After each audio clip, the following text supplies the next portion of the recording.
All right, everybody, back with another reading hour. Just give the Instagram a second to catch up here, and then we will get started.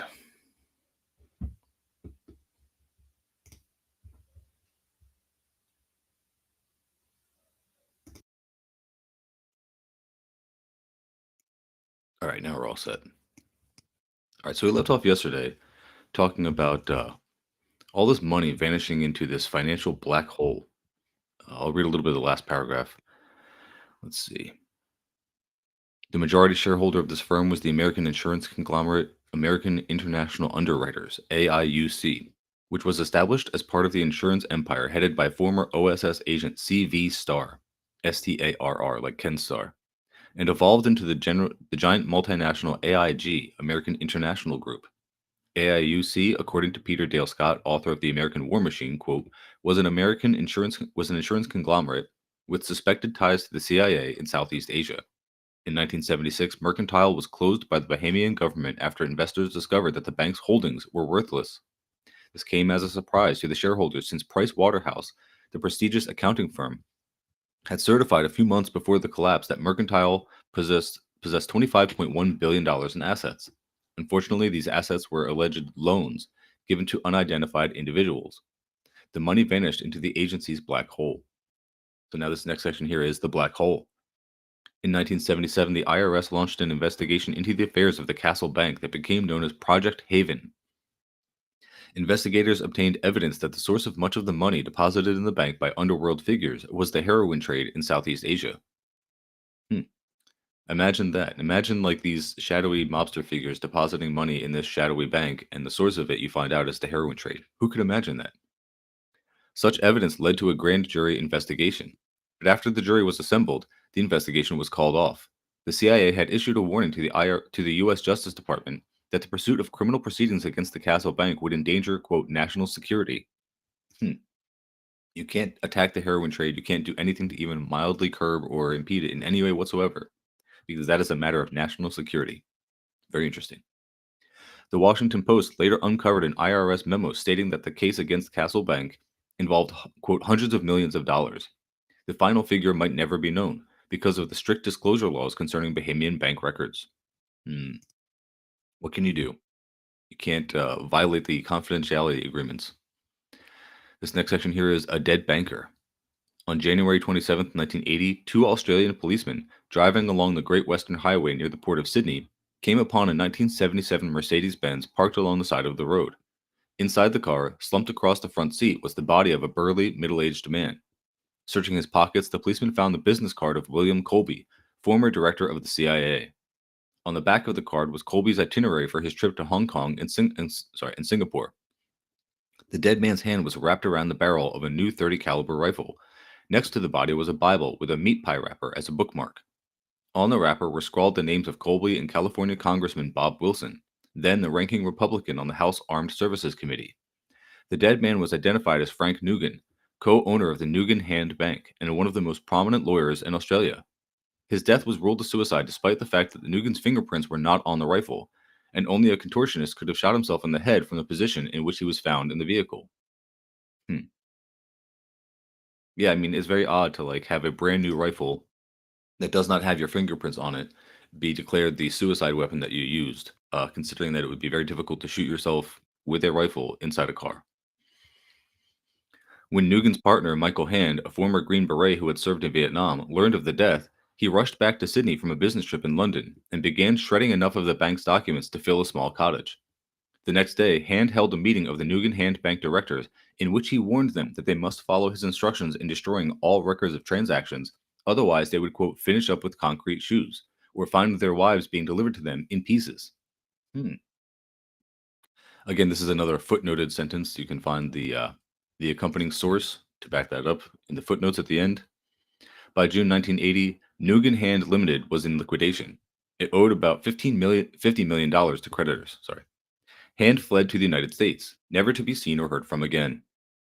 I love this stuff. I love when you just have all these characters who are such shady dealers, and then they just disappear off the face of the earth, and you never hear them for like the past 4, 5, 6, 7 decades, whatever. The Black Bank is this next section here. The Nugan Hand Bank had been established in 1973 by Nugan and Hand. Shortly after setting up headquarters in Sydney, the bank blossomed into 22 branches. One branch was set up in Chiang Mai, the heart of Thailand's opium industry, in the same suite as the United States Drug Enforcement Administration, the DEA. Hmm. I love when the Nugan Hand Bank and these branches of drug money laundering banks set up in the exact same strip mall as a branch of the CIA. That's so much fun. Or the DEA, sorry. The DEA receptionist answered the bank's phone and took messages when the representatives were out. Neil Evans, the former head of the Chiang Mai branch, told investigators that he had seen millions pass through his office, claiming that the bank operated solely, quote, for the disbursement of funds anywhere in the world on behalf of the CIA, and also for the taking of money on behalf of the CIA. The money taken from the bank by the CIA was used to purchase weapons from international arms dealer Edwin Wilson for guerrilla forces in Indonesia, Thailand, Malaysia, Brazil, and the White Rhodesian government of Ian Smith. Wilson was a former CIA operative who was later convicted of selling arms and explosives to the Libyan government of Muammar Gaddafi. Funds were also shelled out to undermine the Liberal government of Prime Minister Gough Whitlam, who had pulled Australian troops out of Vietnam and condemned the bombing of Hanoi. These actions were orchestrated by Theodore Shackley, the CIA's deputy director of operations. After Whitlam was removed from office by John Kerr, Australia's Governor General, in 1975, the Black Ops money flowed to Italy and the IOR for support of the Christian Democrats. The bank also imported heroin into Australia from the Golden Triangle. This dirty work was done by Australian police officers in service to the CIA, according to the Commonwealth New South Wales Joint Task Force on Drug Trafficking. In 1976, one such officer, Murray Riley, organized 5 shipments of heroin into Australia, mostly in false bottom suitcases. For each shipment, the branches of the Nugan Hand were used to transfer the purchase money from Sydney to Hong Kong. Over 100 pounds of heroin was involved in each importation, and much of this was eventually shipped from Hong Kong to the United States. Riley was also involved in 2 heroin importations in July and September 1977. Again, all footnoted paragraphs here, all things that you can find the sources for in this very book. Everyone just go to youtube.com/@TCOTEpod /streams. Look in the description of any of these videos for the sources and the documents. This next section here is called the Spook Staff. The president of the Nugan Hand Bank was Admiral Earl Preston Yates, who served as the deputy chief of staff at U.S. Pacific Command during the final stages of the American withdrawal from Vietnam. General Edwin Fahey Black, the bank's representative in Hawaii, commanded American troops in Thailand during the Vietnam War, having previously served with the National Security Council, the NSC, and the Office of Strategic Services, the OSS. Lieutenant General Leroy Joseph Manor, who worked for the bank in the Philippines, had been appointed Chief of Staff of the Pacific Command, while General Earl Koch, a World War II veteran and former Brigadier General of the Georgia National Guard, worked as a consultant for the branch in Washington. The board of directors and administrative staff members of Nugan Hand represented a who's who of prominent CIA officials. A partial list is as follows. Dr. Guy Parker, an expert from the RAND Corporation, a CIA think tank who served as a financial consultant.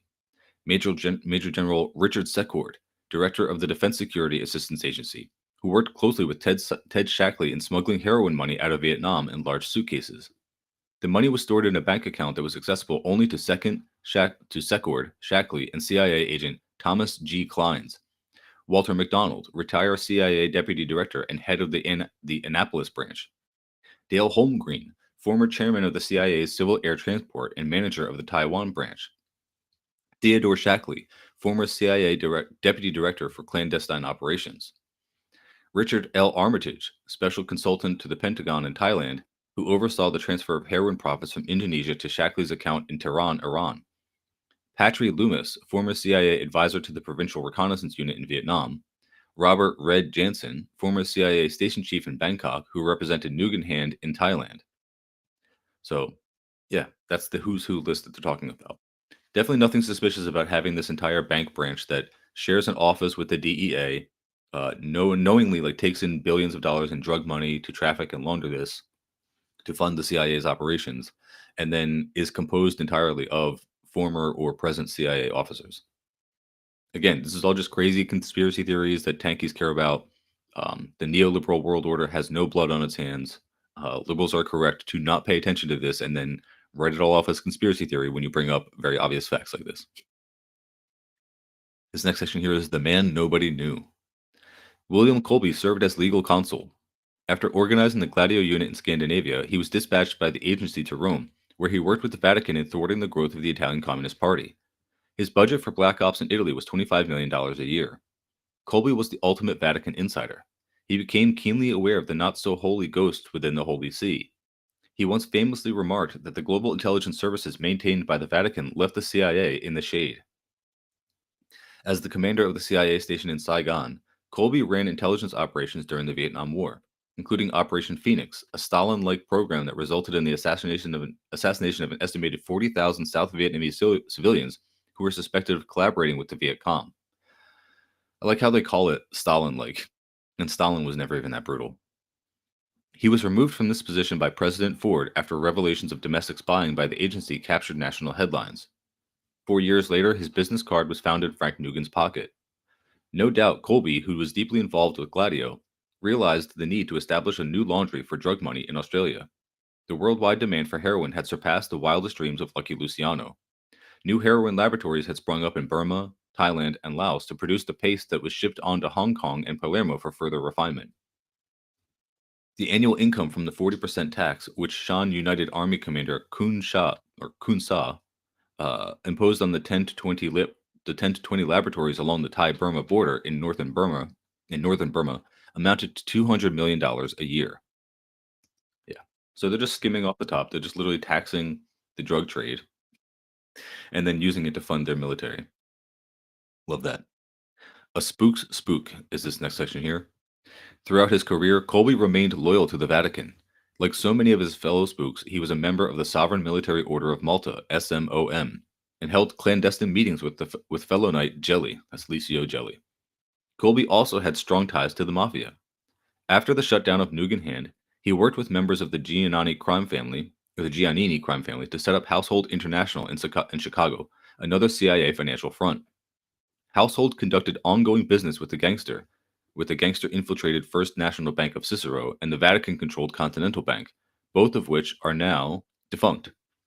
A spook, Colby met with a mysterious end. Late one stormy night in May 1996, he stepped away from a half-eaten supper of clams and white wine at his riverside home in Rock Point, Maryland, apparently gripped by a sudden desire to go fishing, minus his usual life jacket. Despite continuous sweeps, it took a week for divers to find his body, which remained a few feet from the empty skiff. Okay. So there definitely was not anyone that just like appeared in his house while he was eating dinner to force him at gunpoint to take a impromptu fishing trip where they were just going to drown him in the lake. That's definitely not what happened there. Let's see if anybody's popping off in the chat. Good morning, Tim. I gotta block some bots here in the chat as usual. No, I do not want to get kick verification. All right, back to the book there. So this next section here is the drug bust. By 1978, the Nugan Hand Bank was doing billions in business, but all good things must come to an end. Within a year, the operation came to a screeching halt, due in part to the delayed repercussion from the fall of Saigon on April 30th, 1975. Once the major gateway to the world market for Laotian heroin laboratories, Saigon now became a dead end for Southeast Asia's drug traffic, thanks to the anti-drug policies of the Viet Cong. Crude opium still, I don't know why I read that as oil. Crude opium still crossed the border from Laos to service the city's declining addict population. But choice number 4 heroin was no longer available. Okay, so I guess there's different grades of this stuff, and people can't get the good one. The syndicates that had produced the high-grade product moved to markets in Europe and the United States. Other factors contributed to the bank's cash flow problems as well. Between 1978 and 1980, the Golden Triangle was hit with 2 severe droughts. The droughts were followed by 2 seasons of intense monsoon rains, which reduced the region's opium production to a record low. The usual 600-ton opium harvests were cut to 160 tons in 1978 and 240 tons in 1979.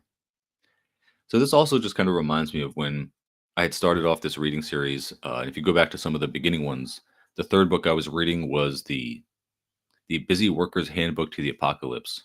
And one of the things that the author, Sam Hall, keeps harping on is that when the climate changes to certain tipping points, you're going to get these like agricultural failures of major food staple crops. and that's going to cause the price of food to just skyrocket. And so the people who have money are going to be able to eat, and the people who do not have lots and lots of money are just going to be left to fight amongst each other, literally just kill each other.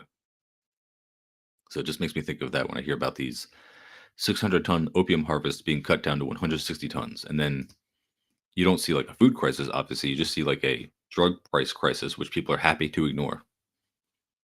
The natural catastrophes were accompanied by concerted efforts by the Burmese and Thai governments to eradicate poppy production, necessitated by the fact that opium remained the main source of revenue for the Shan guerrilla armies. From 1976 to 79, impressive quantities of precursor chemicals. Oh, I skipped a line. From 1976 to 79, the Burmese army destroyed four major heroin laboratories near the Thai border, netting impressive quantities of precursor chemicals. So then this next section here is a turning point. A turning point had been reached. Southeast Asia could no longer remain the main source of heroin revenue for Gladio. New poppy fields had to be planted in countries that possessed the proper climate and terrain, cool plateaus above 500 feet. There, the plants would grow rapidly and propagate easily, and the real work came with the harvesting. The poppy heads had to be scraped as soon as the petals fell off, causing the plants to ooze sticky sap that was squeezed into banana leaves. Such intensive work required not only a slave labor force, but a strong armed government that could benefit from the production of narcotics. Before the outbreak of the Vietnam War, Turkey was an important source of opium in Europe and the United States. But in 1967, the Turkish government announced its plans to abolish opium production. Within a matter of months, the number of Turkish provinces producing poppies declined from 21 to 4. The total ban was imposed in 1972. The elite CIA and U.S. State Department officials in charge of Operation Gladio were at their wits' end. The threat of communism had not been eradicated. The world was still not safe for democracy. The need for black operations was intensifying, not only in Italy and South America, but also in the Middle East. With the setbacks in Southeast Asia, the source of funding for the creation of the New World Order was in jeopardy. In August 1978, when it seemed that matters couldn't get any worse, Pope Paul VI suffered a massive heart attack and died at Castel Gandolfo, and his successor, Albino Luciani, who called himself John Paul I, issued a call for reform. So yeah, they definitely don't want to see that. They're waging their nonstop clandestine war using their black budget. Uh, the last thing they want to see is some kind of pope get into office who says, "Actually, I'm going to call for reform. I'm going to start to make peace with the left, trying to care about like workers' rights in any way." That's the last thing they want to see, or to have him like tackle corruption or the drug trade or anything like that. So I'll go on for a few more minutes here. Chapter 11: A Papal Problem. I chose the same names as my beloved predecessor John Paul I. Indeed, as soon as he announced to the Sacred College on August 26, 1978, that he wished to be called John Paul I, such a double name being unprecedented in the history of the papacy, I saw in it a clear presage of grace for the new pontificate. Since that pontificate lasted barely 33 days, it falls to me to not only continue it, but in a certain sense to take it up again at the same starting point. This is confirmed by my choice of these two names, Pope John Paul II, Redemptor Hominis, March 4th, 1979. Before his death, Pope Paul VI decided to put to task the College of Cardinals by making the process of electing his successor as grueling as possible. Knowing that previous conclaves had been bugged, he left instructions that all cardinal electors swear a solemn oath not to divulge the results of the balloting to any outside source or to discuss the results with other princes of the church. Swiss guards were placed outside every entrance and beneath every window, just in case one of the septuagenarian cardinals attempted to escape from a high tower. Within the Sistine Chapel, where the conclave was held, the cardinals, who were accustomed to living in regal splendor within luxurious apartments, were confined to single cells without any amenities. Before entering the cells, the cardinals were searched by guards for bugging devices or other means of communication, including pencils and notepads. Quote, "The cells have no toilets and no running water," Cardinal Giuseppe Siri complained to an attendant. Quote, "It is impossible to live any longer under these conditions." Hmm. So yeah, they don't actually like living in monk-like squalor, these Catholic cardinals and bishops and whatever. This next section here is the strange little fellow. At the start of the conclave on August 25th, 1978, the 111 cardinals were marched in silence to the chapel. The presiding cardinal, the Camerlengo, took roll call and ordered the purpled prelates to kneel while beating their breasts and chanting the Latin hymn, Veni Creator Spiritus. Many within the sacred assembly were disgruntled to find that they were not treated like princes of Holy Mother Church, but prisoners in San Quentin. To make matters worse, the conclave took place in the midst of an oppressive heat wave. The temperature in Rome soared above 94 degrees. The situation within the chapel soon became unbearable, with every door locked and barred and every window boarded and sealed. Small wonder that the traditionalists and progressives came to an immediate compromise by electing Albino Luciani, quote, a strange little fellow, as the new pope. The appearance of the smiling new pontiff on the central loggia of St. Peter's Basilica caused noted journalist and Vatican insider John Cornwell to gasp, quote, "My God, that's Peter Sellers. They've made Peter Sellers a pope." Hilarious. Peter Sellers is the guy from, what movie is that? The Stanley Kubrick movie about the bomb, How I Learned Doctor Strangelove. It's Peter Sellers that plays like 4 characters in that movie, right? Unless I'm confusing him with someone else. Either way, I am at 20 minutes, so I'm going to bookmark this one here, and we will pick up on the Gladio book tomorrow with the section Cardinal Cody. So the first sentence of that is the conclave may not have been bugged, but it had been rigged. The CIA was fearful that the cardinals might elect Cardinal Giovanni Benelli, the Archbishop of Florence, or Cardinal Alosio Lorscheider, the leading Catholic prelate in Brazil, as Pope. So yeah, they didn't want moderates, they didn't want liberals, they didn't want anyone who would be in any way conciliatory to the left, to the communists, to anything like that. So now moving on to the Western Marxism book. Again, this is Western Marxism by Domenico Losurdo and translated by Gabriel Rockhill. So continuing here, in these same years, the activists of the Algerian Revolution and their theoretician Fanon once again compared the French colonial empire to the Third Reich. And that was not only because of the ferocious repression they faced from it. What was the Nazi state, quote, if not colonialism when rooted in a traditionally colonialist country? And quote, not long ago Nazism transformed the whole of Europe into a veritable colony. This view was not born of the character of a single personality, but from the conclusions arrived at by the anti-fascist coalition. At Nuremberg, the leaders of the Third Reich were condemned for having carried out a program of colonial conquest in the name of the superior right of the, quote, master race, and for having developed, throughout the Second World War, a gigantic system for draining and exploiting forced labor on a mass scale, as, quote, in the darkest times of the slave trade. Hannah Arendt was also conscious of the nexus between colonialism and Nazism, and during the war she defined Nazism as, quote, the most dreadful imperialism the world has ever known. In those years, Arendt described imperialism with an eye ever to racist ideology and to the Third Reich, to the pretense of dividing humanity into, quote, superior and inferior races, into master and slave races, into higher and lower breeds, into colored people and white men. Imperialism's, quote, cult of race had led the British to define themselves as whites, and then led the Germans to call themselves Aryans. This explained, quote, the crimes of modern imperialism. The philosopher was thus very far from the theory of 2 more or less twin totalitarianisms when she hailed the Soviet Union, at the time led by Stalin, for the, quote, Soviet attempt to liquidate anti-Semitism in the context of, quote, just and very modern solution to the nationality question. It was an appreciation that was repeated 3 years later. Quote, what every political and national movement in our times should give its utmost attention to concerning Russia, namely, is its entirely new and successful approach to nationality conflicts. Its new form of organizing different peoples based on national equality has been neglected by friends and foes alike. Equally eloquent was her comment of January 1946, quote, in the country that made Disraeli its prime minister, the Jew Karl Marx wrote Das Kapital, a book which, in its fantastical zeal for justice, carried on the Jewish tradition much more efficaciously than all the success of the, quote, chosen man of the chosen race. The conquest between the 2 ideal-type figures of Judaism could not help but sound like a contrast between the Soviet Union, which never ceased to evoke Marx, and Great Britain, which under Disraeli had nurtured an ideology typical of imperialism and of Nazism itself. In any case, on the agenda was the struggle to tear up the roots of fascism for good. It was necessary to confront the, quote, unresolved colonial problem and, quote, white supremacy, not to mention the rivalry between imperialist nations. Thus, quote, this time fascism has been defeated, but we are still far from annihilating evil entirely in our times. Its roots are still strong and carry the names of anti-Semitism, racism, imperialism. The defeat inflicted on the Third Reich was not yet a definitive solution to the problem. Quote, that at the end of a, quote, of an imperialistic age, we should find ourselves in a stage which would make the Nazis look like the crude precursors of future political methods. Following a non imperialistic policy and maintaining a non racist faith becomes more difficult daily because it becomes clearer how much of a burden mankind is for man.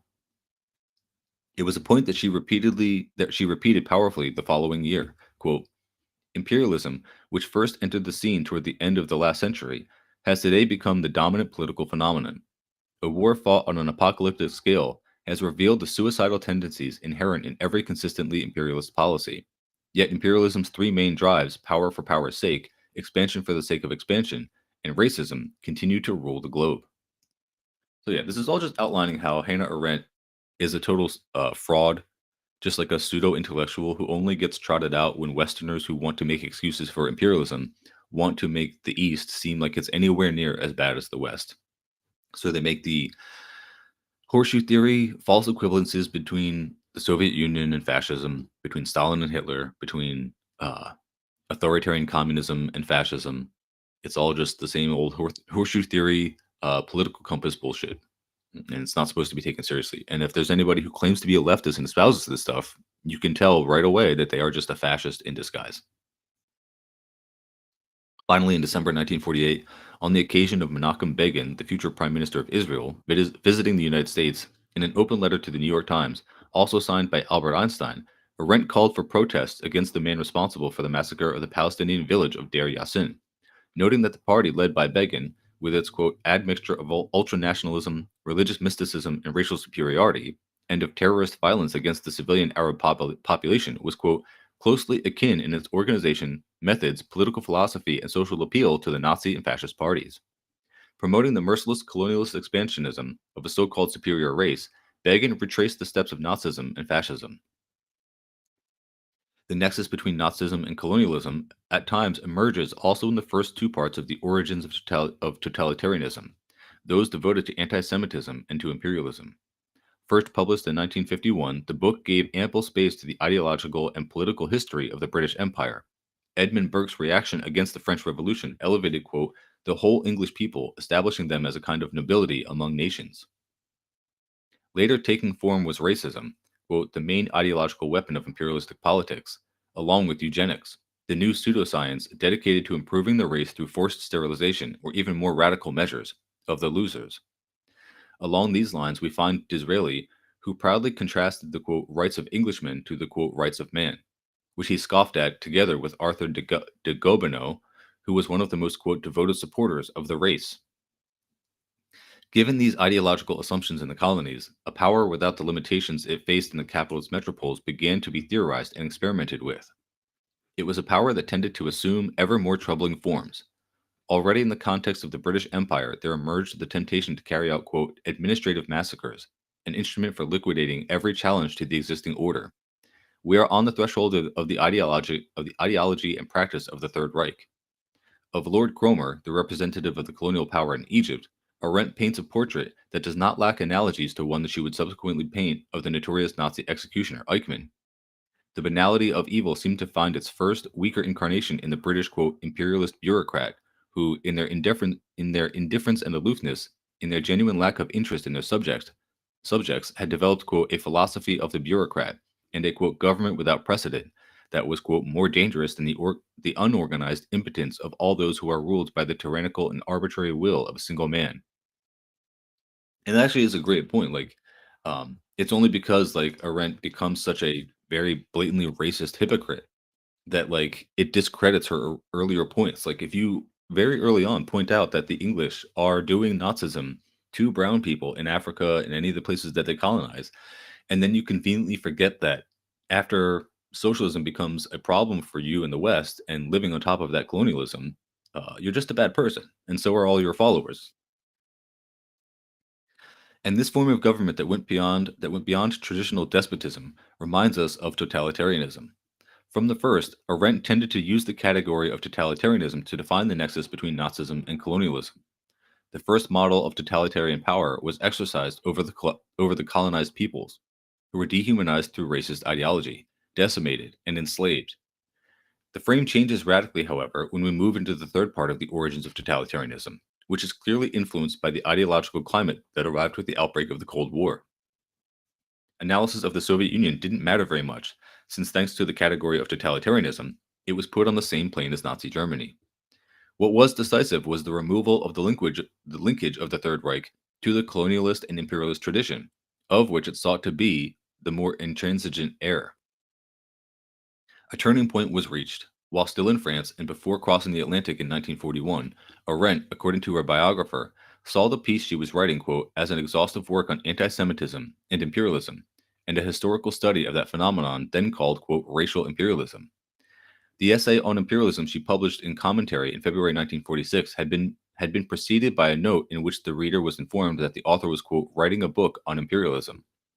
The Third Reich as, quote, racial imperialism, as imperialism that brought to their extremes the racial components of colonial dominion and the subjection imposed on peoples and, quote, races considered inferior or stopped at a primitive stage of social development. The Third Reich as the highest stage of imperialism. This vision inspired Arendt in the years after the struggle against Nazism and was still apparent in the first two parts of The Origins of Totalitarianism. It was imperialism and colonialism. It was processes that involved the British Empire and other Western powers that had played key roles in the genesis and development of Nazism. Read closely, the third part of The Origins of Totalitarianism was entirely different from the two preceding parts on, quote, racial imperialism. In the book as originally planned, still emotionally committed to the struggle against Nazism, the category of imperialism was at the center. The genus that subsumed various species, first of all, was the British Empire and the Third Reich, the most accomplished of the barbarisms of imperialism. And in this framework, the positive role of the Soviet Union was made clear as the main protagonist of the struggle against Nazi imperialism and inspiration to the anti colonial movements of national liberation. In the third part of the book, essentially written while the Cold War raged, the center instead jumped to the category of totalitarianism as the genus that subsumed the Stalinist USSR and Hitler's Germany. This new framework conferred a positive role on the entire anti totalitarian West, including countries like Great Britain and France, that for all intents and purposes still had colonial empires. So, yeah, basically just explaining in that very wordy paragraph the sleight of hand that people played during the Cold War to get the Western left to quite literally cheer on fascism and Nazism in the guise of supporting the Western quote unquote democratic liberal order or the Scandinavian model or any of the other current models that are still based on neocolonialism while they oppose the quote unquote fascist East, while they oppose the fascist, uh, again, quoting using big air quotes here, fascist Russia or state capitalist fascist China. Um, Basically, if you oppose any of these anti-imperialist states, you are just a fascist. You don't have to realize it yourself to be a fascist. Most people don't. The heterogeneous character of The Origins of Totalitarianism was not lost on historians. Immediately after its publication, the book was harshly criticized by Golo Man. Quote, the first two parts of the work treat the prehistory of the total state, but here the reader will not find that which they are used to finding in similar studies, namely research on the peculiar history of Germany or Italy or Russia. Rather, Hannah Arendt dedicates two-thirds of her efforts to anti-Semitism and imperialism, and above to the imperialism of the British matrix. I cannot follow her. Only in the third part, in sight of all that has been undertaken, does Hannah Arendt seem to be truly on message. Therefore, it would be substantially off message to dedicate pages to anti Semitism and imperialism. Yet she is explaining the genesis of a regime that Hitler declaredly sought to build in Central and Eastern Europe, a great colonial empire founded on the domination of a pure white and Aryan race. Man could not understand that the calling to the bar of the British Empire. In his critique of Arendt, he sought to invoke Karl Jaspers, who had heatedly asked, quote, do you also think that English imperialism, in particular Lord Cromer in Egypt, has something to do with the totalitarian state? The German historian considered it an act of treason against the free world to throw a shadow of suspicion on a country that, more than any other, incarnated the liberal tradition. He would have done well to read the description from the 19th century that an illustrious liberal British historian, Thomas Macaulay, had written had written of the regime imposed in India in crisis situations by the government in London. It was a quote reign of terror to which quote all the injustices of the preceding oppressors, both Asian and European, appeared to be a blessing. And again, notwithstanding the Philistine indignation of the Cold War ideologies, the government practices in the colonies of the liberal West led the way toward totalitarianism. Yeah, yeah. It's just a big fucking game. It's really annoying that like people still believe in the Western international order, the rules-based international order, especially in times when you see the West just blatantly defying international law and doing it uh, with impunity. Sorry, I read that one. Let's see. So more on the heterogeneity. Sorry, more on the heterogeneity of the book. How am I having so much trouble with that? Heterogeneity. I don't know, man. More on the heterogeneity of the book.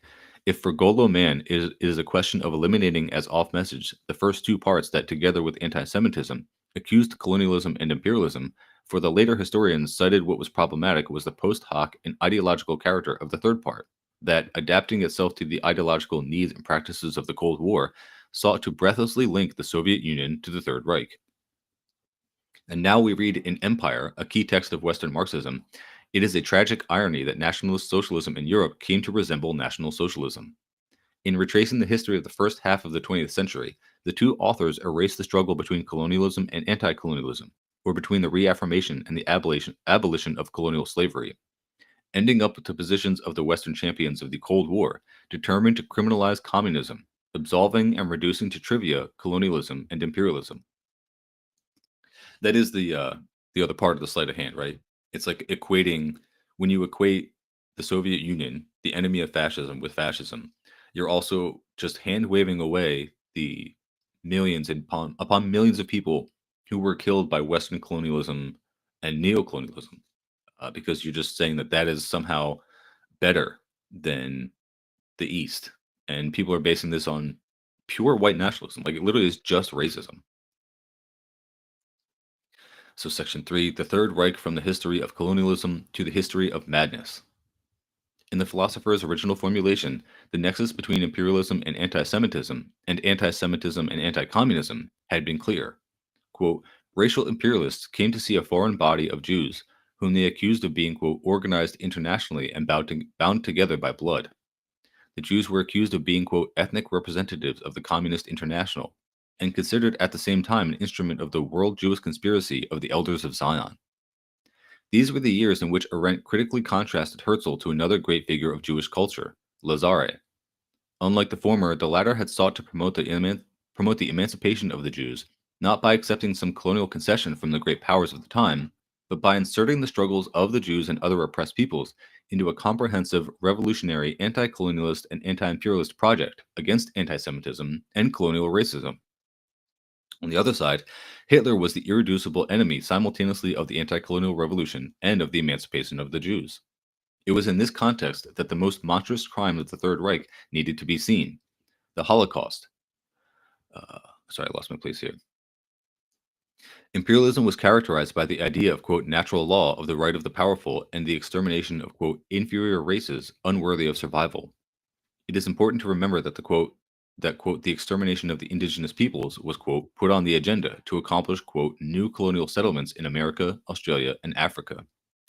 Though unprecedented for the systematic way in which it was conducted, the Holocaust had its roots in the history of genocide, colonialism, and imperialism. It is a history, we may add, in the context of which the extermination of peoples was not only carried out, but explicitly theorized. At the end of the 19th century, with an eye to the unrest that had begun to be seen among the colonized peoples, important personalities and circles embraced the temptation of genocide. Theodore Roosevelt wrote, quote, that if one of the inferior races were to attack the, quote, superior races, it would mean something approaching to a war of extermination, and the white soldiers would, quote, begin to put to death man, woman, and child, exactly as if they were crusaders. Of course, there would be protests, but these would quickly subside if the, quote, white control was in danger. In practice, a few years later, the movement for independence of the Philippines, which had become a colony of the United States after the U.S. victory in the Spanish American War, was dealt with by systematic destruction of of the crops and livestock, the enclosing of the mass of the population in concentration camps with a high death rate, even with the killing of all the men above 10 years old. Roosevelt's statement raises a question. What fate awaited those who incited the, quote, inferior races to rebel against the power of, quote, white control? The problem became real with the October Revolution and its appeal to the, quote, slaves of the colonies to break their chains.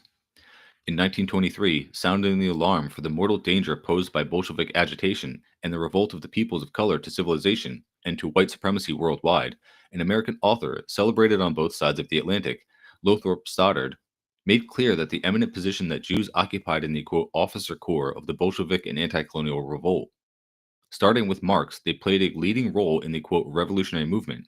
Their quote destructive criticism made them quote excellent revolutionary leaders, as was confirmed by the October Revolution itself and the emergence of the quote Jewish Bolshevist regime of Soviet Russia.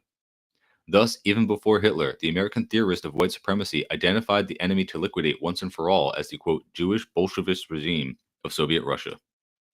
They make it sound so much more spooky um, and like coordinated along race lines than it ever was. Like it was never really the case that there was this like fucking Jewish Bolshevist regime in Soviet Russia. Also, I'm so sorry, you guys. I realized I never switched over to the correct book. So you guys were still looking at the Gladio book the whole time I was reading the Western Marxism one. So sorry. I apologize. Again, the links are in the description if you want to actually follow along with what I was reading. But now I will switch over to the third book. So again, my apologies, but this is the correct book on the screen now. This is again The Soviets Expected It by Anna Louise Strong. This is the book that um, ties in really well with both of these other two. I'm finding that like once I read these sections about Western Marxism demonizing incorrectly the Soviet Union and all their efforts at anti-colonialism, this goes really well with the humanizing of this book that it does for Russian people because it really paints them in a much more positive light than any other Western literature you're going to find. So picking up here with The Soviets Expected It by Anna Louise Strong. This Soviet claim to democracy, whatever our view of its validity, is important to us today for at least two reasons. If the Soviet people think that they are democratic, they will continue to fight against Hitlerism. Moreover, in winning the war, it is highly important to know whether the Soviet system has kept alive the individual initiative of its citizens, combined with a capacity for joint nationwide action, which is the ultimate fighting test of democracy. To misunderstand the Soviet people on this point may have been merely ignorance in peacetime. It amounts almost to treason in the present war. No one doubts that the Soviet people suffered and gave their lives for many years for what they called freedom. Freedom from the Tsar, from capitalists, from foreign overlords. The constitution they adopted in 1936 has been described not only by themselves but by eminent foreign Democrats as the most democratic in the world. The veteran author Romain Holland hailed it from Lake Geneva. Quote, "This is giving life to the great slogans which till now were but dreams of mankind. Liberty, equality, fraternity." The British writer Sir Norman Angell said that it might be the fate of Russia, quote, "actually to save political democracy for mankind." There were many other such comments. However, much Soviet much Soviet elections may violate our Anglo-Saxon ideas, no one denies that Soviet citizens turn out to them with a good deal of fuss and flurry and with the idea that they are really getting something done. Nor can anyone who talks to the people during the elections seriously believe that they came to vote or that they come to vote because they are afraid to stay away. They pester their deputies with fully as many letters and demands for attention as Americans or Britons do. In fact, they use the elections to give rather more specific instructions to government than we do. Through the nakaz or instructions, which is part of the election technique, anybody who likes may demand more schools, more hospitals, more streetcar lines, or any public policy he desires. When, for instance, the Soviet people showed in the election a widespread demand for more sound films than the existing Soviet industry could produce in 15 years, the State Planning Commission at once took cognizance of this fact and enlarged the film producing industry. One tale from a village election that I attended will show the relationship between the people and the ruling party far better than any theoretical discussion. A small group of peasants entitled to one deputy in the village government rejected the candidate proposed by the local party organization and nominated a different one in open meeting. They explained that the party candidate was a decent enough fellow, but seemed too busy with his party work to attend to all the villagers' requests. They thought that the energetic girl whom they nominated, who was not a communist, would give them more time. The new candidate was unanimously elected, all the communists present, including the rejected candidate, immediately voting for her. I told the incident to Andrei Zhdanov, Leningrad party chief and one of Stalin's closest friends.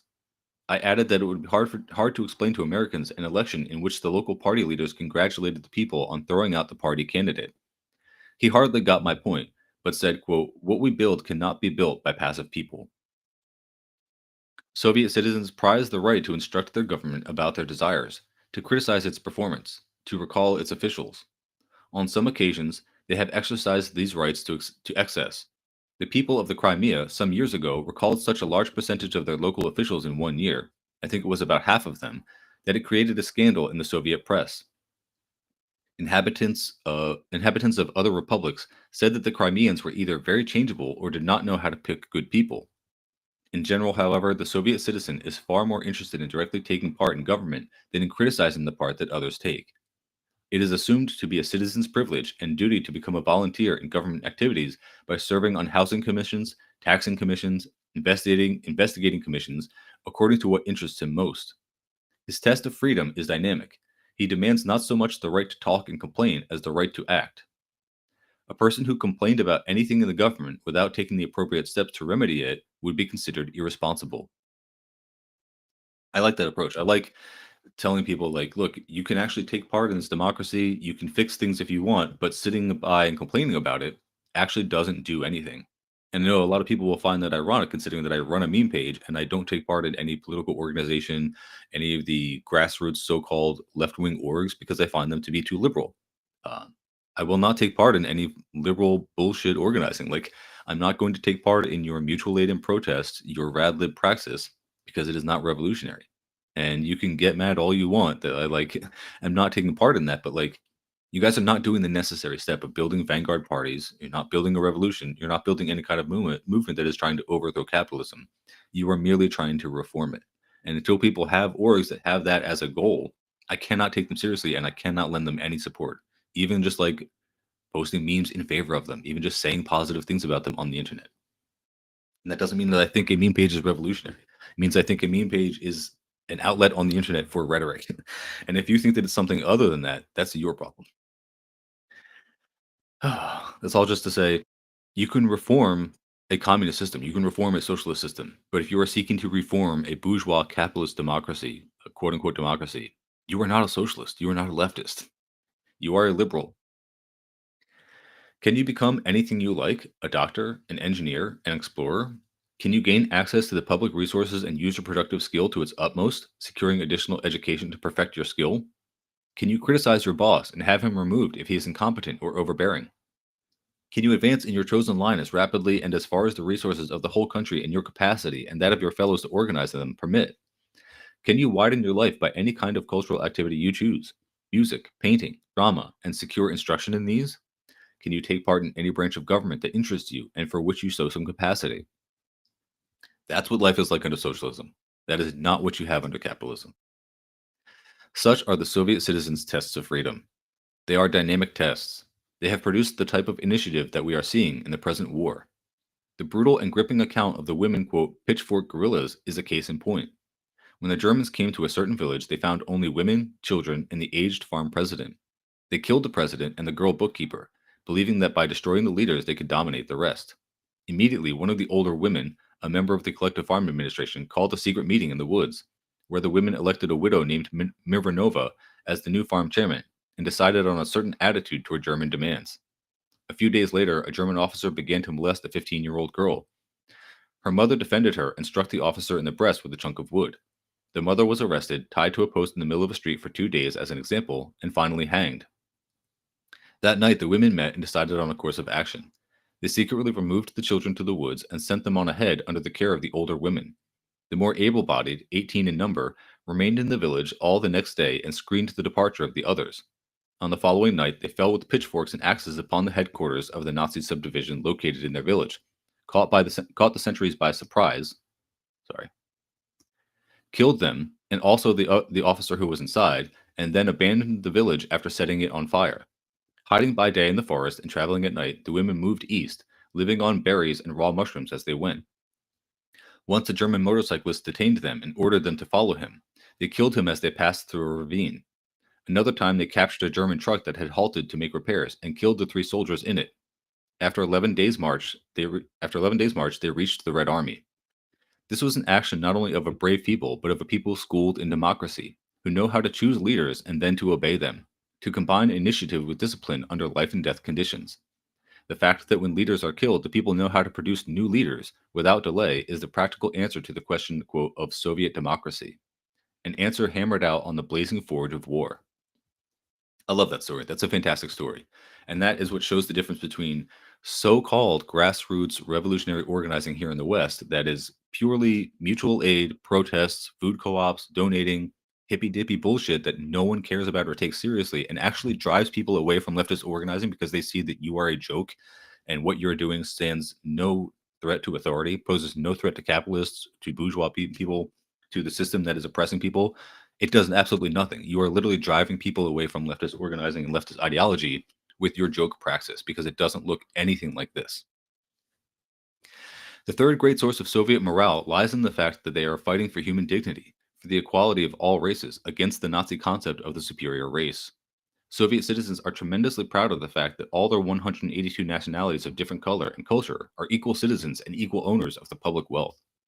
Stalin himself, in conscious defiance of the Nazi doctrine, gave what is perhaps the most sweeping definition of political equality ever given.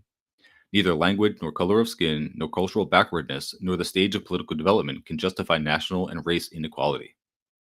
The country that fell to the Soviet power to organize more than 20 years ago was seething with national hates, incited and nourished by the oppression of centuries. Like all imperialisms, Tsarist imperialism not only oppressed directly but also set one nation against another. Turks massacred Armenians, Armenians massacred Turks, Ukrainian peasants, stirred up by Russian gendarmes, murdered Jews. The Soviet government faced in all intensity that, quote, national problem, which made Austria and the Balkans for generations the tinderbox of Europe, and has added bitterness to the great conflicts of the modern world. The Soviet leaders not only established equality through the constitution, they created modern industries in the most backward parts of the country in order to give all the various nations an equal chance to develop. Larger proportionate sums for education and health were sent to the most backward regions in order to equalize them with the rest. Every national group was encouraged to develop its historic culture. Even the hangover of national prejudice that remained from the past was attacked, partly by education and partly by law. The Soviet Union is the only country in the world in which it is a crime for any person to give or receive any, quote, direct or indirect privileges on account of race or nationality, and where any preaching, quote, race or national exceptionalism or hatred or contempt is punishable by law. This was a, quote, fighting point enshrined in the Soviet Constitution, which was adopted after the rise of of Hitler, uh, of Hitler in Germany across the border. Yeah, I mean, even still today, like I would like to find a book that explains Chinese, like the Chinese socialist system, um, like the Chinese democratic model. I would love to find a book that explains this or explains modern Chinese culture in a similar way. If anybody knows about that in the chat or is listening to this in the podcast feed afterwards, feel free to suggest that to me at truecrimesattheempire@gmail.com. I feel like it would do a lot to kind of dispel the propaganda people have in their minds, kind of similar to how Red Note is doing.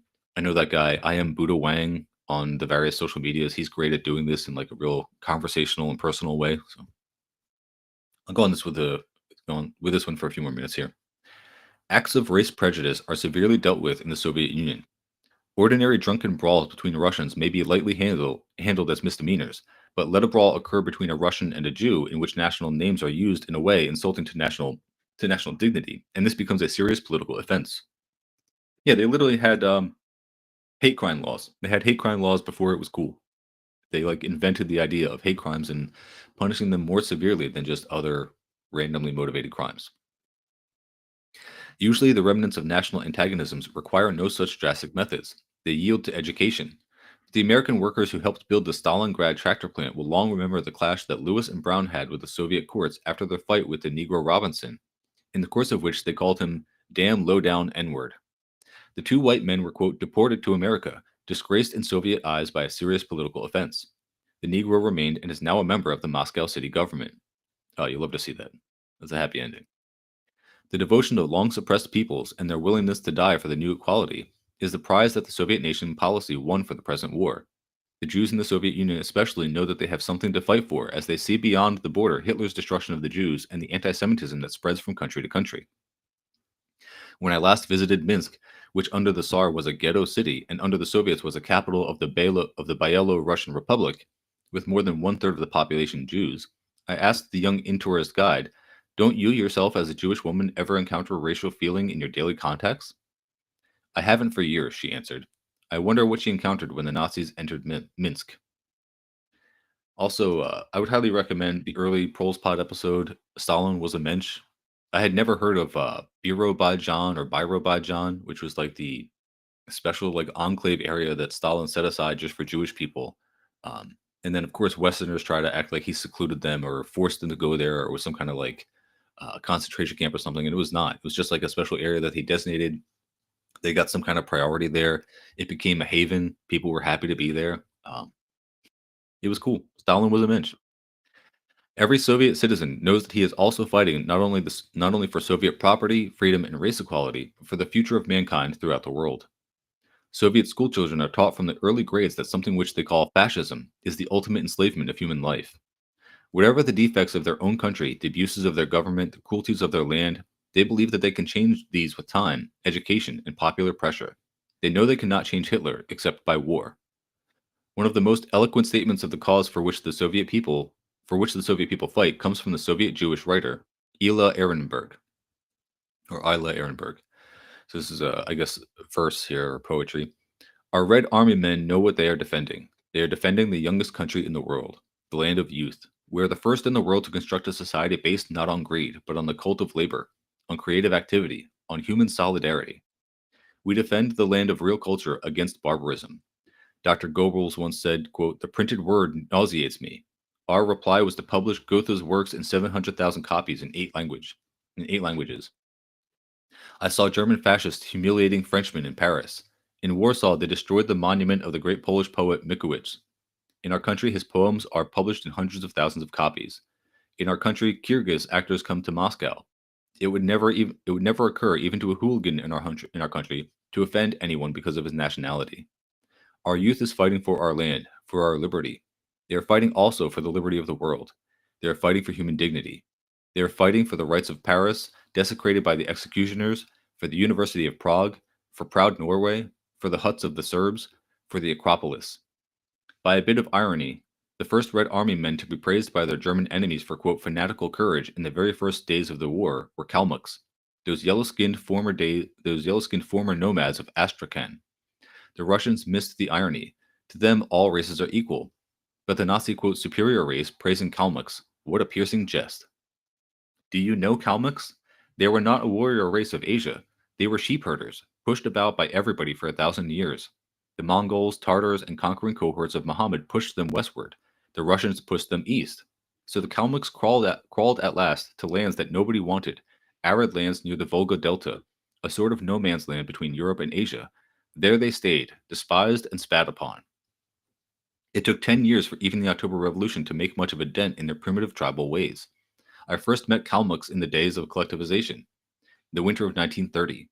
The old man of the tribe, the patriarch who told all the girls when and whom to marry, and all the young men where and at what to work, was saying, quote, "The big government advocates collectives. It's a good idea. I herewith start one and order you all to join and work under my direction so that I can get tractors from Moscow."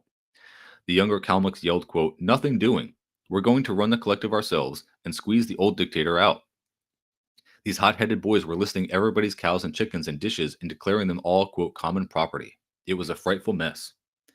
Across it all, there came that message of Stalin, quote, "Collective farms are voluntary. Nobody may be forced to join.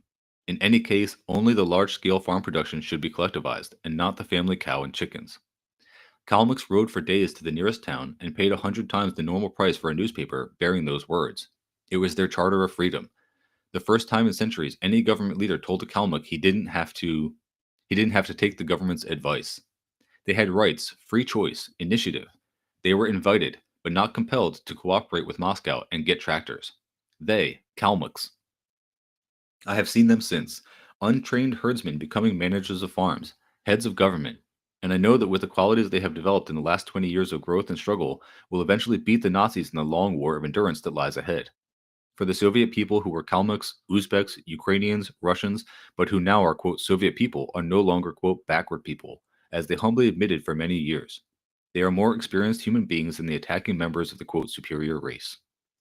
Yeah, I just love the optimism, the hopefulness, the fact that they did in fact beat the Nazis, is a nice bow on that. It's just great. It's great to see this attitude that these people had, and it's, like, quite literally the anti-doomer pill. I saw somebody in my comments on my meme page saying yesterday that, like, reading theory made them more optimistic than anything they've ever consumed in, like, the Western leftist milieu, and that is the case. Like, if you actually read what people are trying to build, what they were able to build, because so much of theory is just history as well, because they talk about actual events. Like, I keep trying to explain to people that, like, theory is literally just what people write down so that you don't have to keep repeating the same mistakes fighting against capitalism and imperialism over and over again, so you don't have to keep reinventing the wheel. And then people just get mad at the theory because it tells them something they don't want to hear, which is that mutual aid protests are not going to fucking do it. All right, I'm in an hour and 30 seconds. Let me do like one more paragraph, and then the noise canceling or the silence truncation will probably bring it down to an hour. So those Kalmuk lads who die fanatically fighting have seen more, both of life and of victory, than the Nazi legions who trampled Europe under their iron heel. For they have known not one life, but a dozen, not one century, but 5. In a brief 20 years, they have been tribal herdsmen, settled farmers, skilled mechanics, and now machine gunners for the world's future at Armageddon. Certainly they would die rather than let the whole world turn backward, when they have already conquered 5 centuries. Hell yeah. So yeah, I'll bookmark that here, and then tomorrow we will pick up on what looks like chapter 3, Stalin. So that should be cool. Looks like we get to talk about Papa Kobo for a while. So, all right, thank you guys as always for joining. I appreciate you guys doing this. And again, always check out youtube.com/@tcotepod/streams for all of these. And you can find the links to the documents in the description if you want to read ahead, send them to other people, read along,